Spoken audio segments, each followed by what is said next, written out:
बिस्मिल्लाहिर्रहमानिर्रहीम अस्सलाम वालेकुम संगियो भीख साबर साबरी तुहाडी सेवा च हाज़र है तुहाडे अपने पंजाबी चैनल दे नाल एक नवी गज़ल लैके बिल्कुल छोटी बैर दी तुहाडी सेवा च हाज़र होया। उम्मीद करांगा कि तुसीं इहनूं पसंद करोगे, पसंद आवे तो लाइक करो, शेयर करो संगियां दे नाल ते चैनल नूं ज़्यादा तो ज़्यादा सबसक्राइब करो।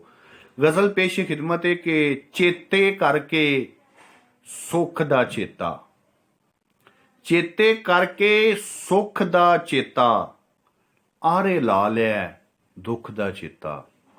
चेते करके सुख दा चेता, आरे ला लिया दुख दा चेता।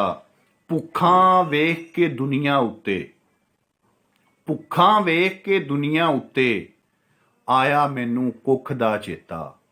भुखां वेख के दुनिया उत्ते, आया मैनू कुख दा चेता। ਉਹਦੇ ਕੱਦ ਦਾ ਚੇਤਾ ਰਹਿੰਦਾ, ਉਹਦੇ ਕੱਦ ਦਾ ਚੇਤਾ ਰਹਿੰਦਾ, ਜਾਂ ਸਰੂ ਦੇ ਰੁੱਖ ਦਾ ਚੇਤਾ। ਉਹਦੇ ਕੱਦ ਦਾ ਚੇਤਾ ਰਹਿੰਦਾ ਜਾਂ ਸਰੂ ਦੇ ਰੁੱਖ ਦਾ ਚੇਤਾ। ਰੋਜ਼ ਤਲਾਵਤ ਕਰ ਲੈਨਾ ਵਾਂ, ਰੋਜ਼ ਤਲਾਵਤ ਕਰ ਲੈਨਾ ਵਾਂ, ਕਰਕੇ ਉਹਦੇ ਮੁਖ ਦਾ ਚੇਤਾ।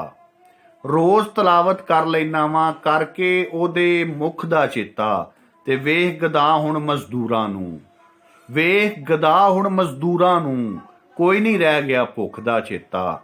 ਚੇਤੇ ਕਰਕੇ ਸੁੱਖ ਦਾ ਚੇਤਾ, ਆਰੇ ਲਾ ਲਿਆ ਦੁੱਖ ਦਾ ਚੇਤਾ।